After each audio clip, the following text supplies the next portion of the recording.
Welcome. Today is Saturday, December 8th, 2018. Here's what's what. An emergency response vehicle carrying a machine that pulls pure drinking water directly out of ambient air is on its way to California to provide hydration to police and firefighters dealing with the aftermath of two massive wildfires. The WaterGen Gen 350 can produce up to 155 gallons, 600 liters, of water per day from the air. The unit has an internal water treatment system and needs no infrastructure to operate except electricity, which is supplied from a generator and charging stations. Using these types of water from air machines reduces the number of plastic bottles needed in disaster areas and the number of vehicles required to haul bottled drinking water to parched survivors and rescue workers. The Fukushima government has opened a sake shop in New York, specializing in brews from the prefecture.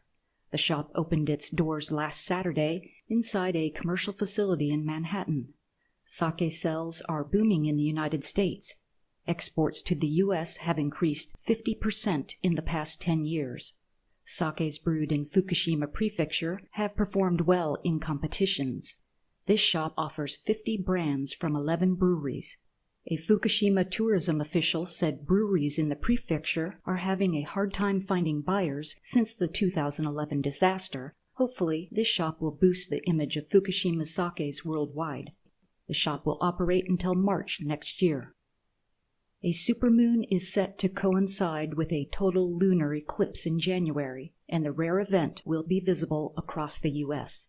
The total lunar eclipse, which takes place in the early hours of January 21st, is special as it will also be a supermoon, a phenomenon where a full moon coincides with its closest approach to Earth, known as the perigee. This makes the moon appear bigger than normal. January will be the first of 3 supermoons. The next 2 will take place on February 19 and March 21. With February's being the largest and closest of the trio. According to an annual list compiled by Baby Center, they suggest that food-based names you can taste were one of the top trends of 2018. As fast food and processed snacks lose ground to clean eating and paleo diets, more new parents are choosing baby names that reflect their love of healthy foods. For girls, use of kiwi jumped 40% from last year. Kale also was up 35%. Meanwhile, maple was up 32% and clementine was up 15% from 2017.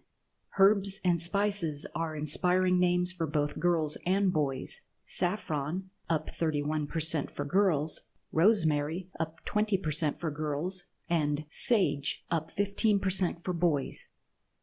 According to a report by the International Organization of Vine and Wine, in 2018, Switzerland came in 4th place in the worldwide classification for per capita wine consumption.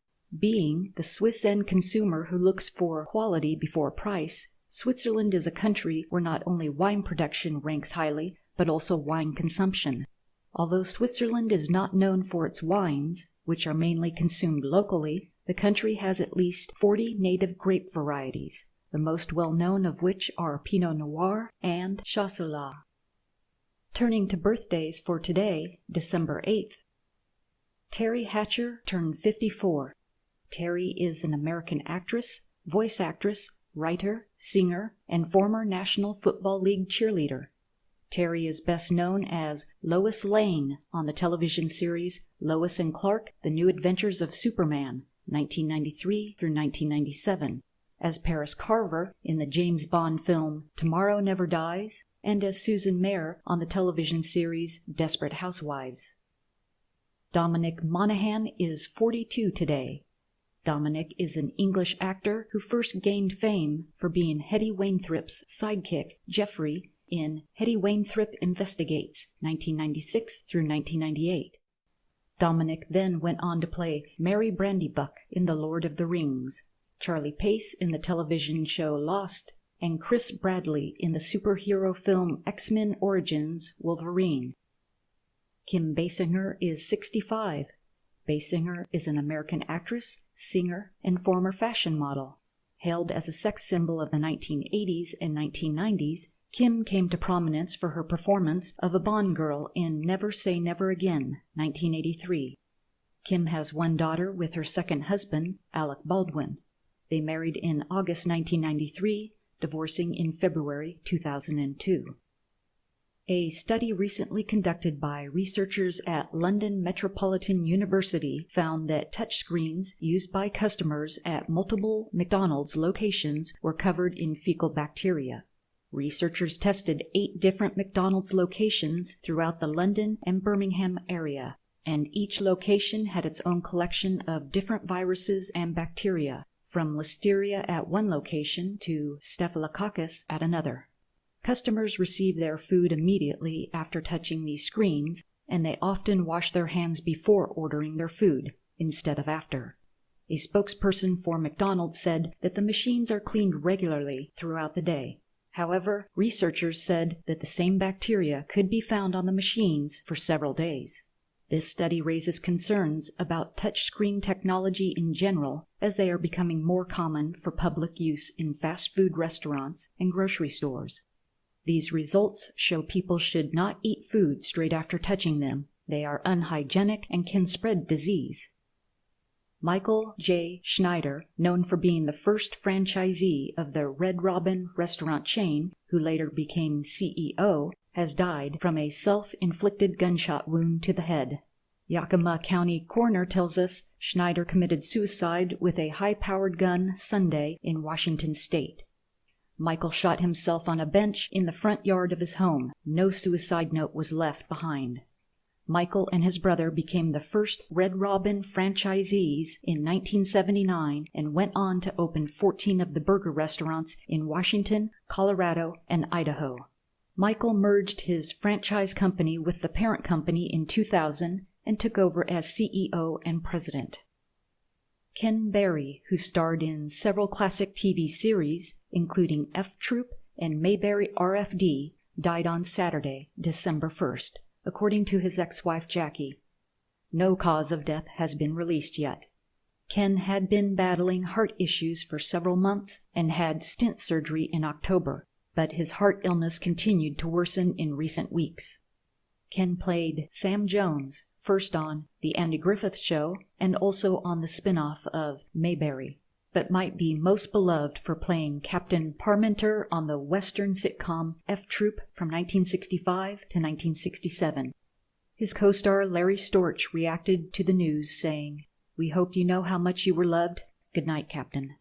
Ken landed on yet another cult classic TV sitcom in the 1980s when he played Vinton Harper opposite his good friend Vicki Lawrence on Mama's Family. Ken also had memorable guest starring roles on several TV series like Small Wonder, Fantasy Island, Chips, Little House on the Prairie, and The Golden Girls. Cuba announced Tuesday night that its citizens will be offered full internet access for mobile phones beginning this week, becoming one of the last nations to offer such service. Cubans began contracting 3G service for the first time Thursday. Until now, Cubans have had access only to state-run email accounts on their phones. Cuba authorized home internet in 2017, and hundreds of public Wi-Fi connection points have opened in parks and plazas around the country. The communist government island has one of the world's lowest rates of internet use. Still, the number of sites has grown to more than 800. The new service will cost about 10 cents per megabyte, with packages ranging from 600 megabytes for about $7 to 4 gigabytes for about $30. Those prices are roughly in line with global standards, but still out of reach for many Cubans. A team of researchers from the UK has found evidence that implicates the insecticide FIPRONIL as the culprit behind a massive die-off of honeybees in France in the 1990s. Between 1994 to 1998, France experienced a serious die-off of honeybees. The die-off, which was tied to colony collapse, began shortly after farmers began using 2 insecticides, imidacloprid and fipronil. Many farmers blamed imidacloprid, but it was never proven to be the cause. Farmers stopped using both of the products and the die-offs stopped. The researchers have reviewed the die-off and report evidence that FIPRONIL actually caused the honeybee colony collapse and the subsequent die-off. They note that because FIPRONIL was never fingered as the cause of the die-off in France, insecticide makers around the world continue to use it to kill a variety of pests, likely putting bee populations at risk. Pagers are set to be finally phased out of use in Japan.